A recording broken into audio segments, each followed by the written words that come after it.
بسم اللہ الرحمن الرحیم۔ السلام علیکم دوستو، آپ دیکھ رہے ہیں MWTV۔ میرا نام محمد وارث ہے۔ آج کے دور کا انسان بہت زیادہ ترقی کر چکا ہے۔ یہی وجہ ہے کہ وہ دنیا کے رازوں کو جاننے کے ساتھ ساتھ خلا میں چھپے رازوں کو بھی جاننا چاہتا ہے۔ خلا میں چھپے رازوں کو جاننے کے لیے بہت سے ممالک خلا میں اپنے مشن بھیج چکے ہیں، جس کا مقصد خلا میں موجود چیزوں کا مشاہدہ کرنا ہوتا ہے۔ سائنٹسٹ خلا کی گہرائیوں کو جاننے کے لیے یہ سب کچھ کرتے ہیں، مگر بدقسمتی کی بات تو یہ ہے کہ خلا میں بھیجے گئے بیشتر مشنز یا پھر تمام مشنز غیر مسلموں کی ہاتھ کی ایجادات ہیں، اور ان میں مسلمانوں کا شاید آٹے میں نمک برابر بھی حصہ نہیں ہے۔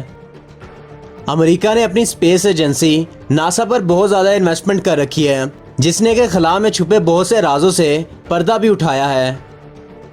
جہاں پر غیر مسلموں نے خلا پر ریسرچ کرنے کے لیے بہت زیادہ انویسٹمنٹ کر رکھی ہے، وہیں پر الحمدللہ مسلمانوں نے بھی اب اس میں قدم رکھنا شروع کر دیا ہے، اور مسلمان ملک کی طرف سے بھی ایک خلائی مشن لانچ کر دیا گیا ہے۔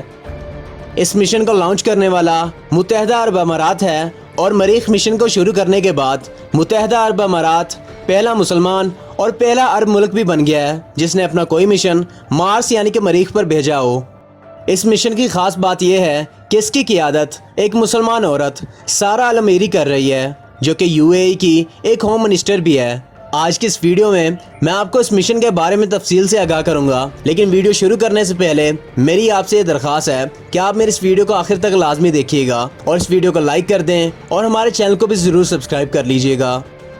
مریخ پر ڈھکی ہوئی خلائی دریافت متحدہ عرب امارات کی خلائی ایجنسی کا امارات مریخ مشن ہے۔ خلا میں بھیجے گئے اس مشن کو ہوپ اوربٹ کا نام دیا گیا ہے، جو کہ رات 9:58 اور 14 سیکنڈ پر شروع کیا گیا۔ محمد بن راشد خلائی مرکز اس مشن کی ترقی، ڈیزائن اور دوسرے کاموں کی امامت کر رہا ہے۔ محمد بن راشد کے اسپیس سینٹر کے کنٹرول روم سے اس مشن کا آغاز کیا گیا۔ یہ علاقہ جہاں اماراتی ملازمین آپس میں بات چیت کرتے ہیں اور متحدہ عرب امارات کے مارس ہوپ کی تحقیقات کا پتہ لگاتے ہیں۔ متحدہ عرب امارات کے خلائی جہاز کے اجراء کو 1 ہفتے سے زیادہ کا وقت گزر چکا ہے، اور اس وقت تک تقریباً اس نے 2.56 ملین کلومیٹر کا سفر بھی طے کر لیا ہے۔ 19 جولائی 1:58 سے لے کر رات 2 بجے تک کیریئر راکٹ کو بھی لانچ کر دیا گیا۔ یوں یہ علاقہ خلائی مرکز کے اندر موجود گراؤنڈ سینٹر آپریشن کا اہم علاقہ بھی بن گیا۔ ہوپ طیارے کی سرگرمی اور رابطے کی نگرانی کے لیے 15 رکنی اماراتی سائنٹسٹ کی ٹیم کو دبئی کے اندر انجینئرنگ پروسیسنگ روم اور مشن سینٹر شروع کرنے کے لیے مختص کر دیا گیا ہے۔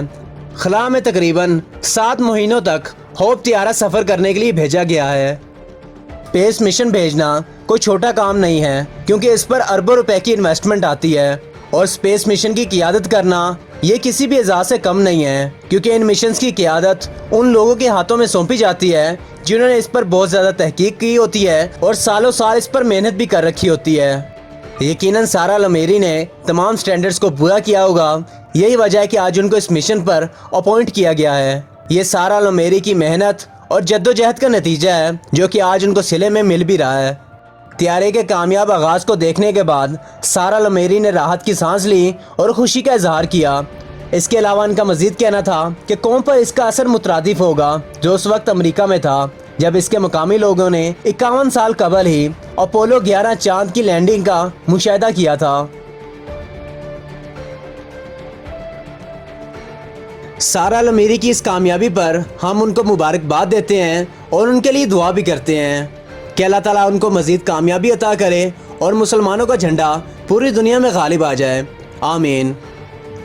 بائی دا وے، آپ لوگوں کی اس بارے میں کیا رائے ہے؟ اپنی قیمتی رائے کا اظہار کمنٹ باکس میں ضرور کریے گا۔ سارہ المیری کے بارے میں آپ کیا کچھ کہنا چاہتے ہیں ہمیں کمنٹ باکس میں ضرور بتائیے گا۔ اگر آپ ابھی تک ہمارے چینل پہ نئے ہیں تو چینل کو سبسکرائب کر لیں اور بیل آئیکن کو ضرور پریس کر لیجیے گا، تاکہ ہر نئے آنے والی ویڈیو کو نوٹیفیکیشن آپ تک بر وقت پہنچ جائے اور آپ کسی بھی ویڈیو سے محروم نہ رہ جائیں۔